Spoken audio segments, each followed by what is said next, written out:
গত পর্বে পড়েছিলাম পরিসংখ্যানের উৎপত্তি। আজ পড়ব পরিসংখ্যানের সংজ্ঞা। অল্প কথায় পরিসংখ্যানের সঠিক সংজ্ঞা উপস্থাপন করা অসম্ভব প্রায়। বিশিষ্ট পরিসংখ্যানবিদগণ বিভিন্ন দৃষ্টিকোণ থেকে পরিসংখ্যানকে সংজ্ঞায়িত করেছেন। এই সংজ্ঞাগুলো দুই অর্থে ব্যবহৃত হয়ে থাকে: এক বচনে পরিসংখ্যান, দুই বহুবচনে পরিসংখ্যান। এক বচনে পরিসংখ্যান। এক বচন অর্থে পরিসংখ্যানের অর্থ হল ইহার সূত্র, নীতি বা কার্যপ্রণালী, অর্থাৎ কোনো সংখ্যাভিত্তিক তথ্য সংগ্রহ, উপস্থাপন, বিশ্লেষণ এবং ব্যাখ্যাদানের বৈজ্ঞানিক পদ্ধতিই হল পরিসংখ্যান। বহুবচনে পরিসংখ্যান।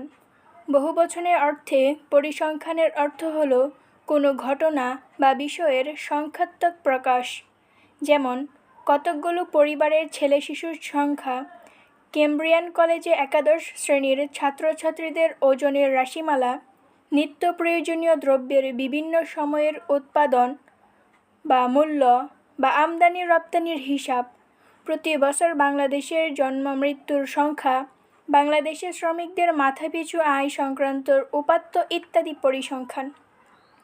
তাছাড়া বিভিন্ন পরিসংখ্যানবিদ পরিসংখ্যানকে বিভিন্নভাবে সংজ্ঞায়িত করেছেন।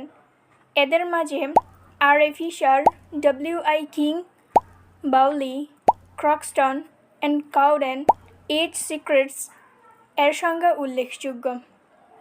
আর.এ. ফিশারের মতে পরিসংখ্যান নিশ্চিতরূপে ফলিত গণিতের একটি শাখা, যা পর্যবেক্ষণ দ্বারা প্রাপ্ত গাণিতিক উপাত্তের উপর প্রয়োগ করা হয়। ডব্লিউ.আই. কিংয়ের মতে পরিসংখ্যান হল অনিশ্চয়তার বিষয় সম্পর্কে সিদ্ধান্ত নেওয়ার বিজ্ঞান। বাউলিয়ার মতে কোনো অনুসন্ধানের ক্ষেত্রে পরস্পর সম্পর্কযুক্তভাবে উপস্থাপিত ঘটনার সংখ্যাত্মক বর্ণনাই হচ্ছে পরিসংখ্যান। ক্রক্সটন অ্যান্ড কাউডেনের মতে পরিসংখ্যান হচ্ছে সংখ্যাত্মক তথ্য সংগ্রহ, উপস্থাপন, বিশ্লেষণ ও ব্যাখ্যা প্রদান করার বিজ্ঞান। এইচ. সিক্রেটস এর মতে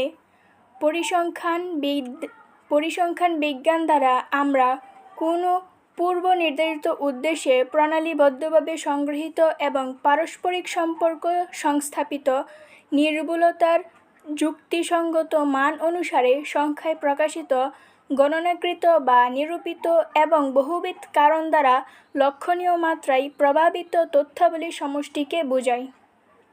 পরিশেষে বলা যায়, পরিসংখ্যান হল নিয়মতান্ত্রিক উপায়ে সংখ্যাত্মক তথ্য সংগ্রহ, সংঘবদ্ধকরণ, উপস্থাপন, বিশ্লেষণ ও ব্যাখ্যা প্রদান করার বিজ্ঞান।